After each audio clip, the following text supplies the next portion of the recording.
ए मावशे, यंदा मत कोणाला द्यायचंय? कुणाला म्हणजे? अरे ह्यापूर्वी मी ठरवत नव्हते, दिसल त्याला द्यायचे आणि सांगल त्याला द्यायचे, पण ह्या वेळेस माझ्या मताची किंमत मी स्वतः ठरवली. मताची किंमत ठरवली म्हणजे माझं मत किती महत्वाचं आहे हे मला चांगलं समजले. अरे मावशी, दरवेळेस तू आम्हालाच मत देतेस, यंदाही तुला आम्हालाच मत द्यायचंय. बरोबर, दरवर्षी मी तुम्हालाच मत देते आणि तुम्हीही बरोबर 5 वर्षांनी येता. या मधल्या 5 वर्षात तुम्हाला मी दिसतच नाही. आता माझ्या भावाची मला किंमत कळाली.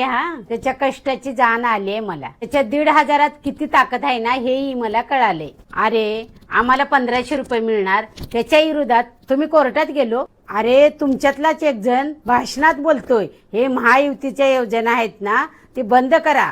ह्या 1,500 रुपये मध्ये काय होणार आहे ही टिंगल तुम्हीच केलेली ना. अरे त्याच 1,500 मध्ये आमच्या नवरा बायकोचा किराणा होतोय. त्याच 1,500 मध्ये माझ्या मुलीचे मुलं एसटीचा पास काढून शिक्षण घेतात. त्याच 1,500 माझी दुसरी मुलगी माझ्या जावयाचा औषधाचा सगळा खर्च भागवते. हे सगळं चालू ठेवण्यासाठी माझ्या भावाला निवडून आणाय नको?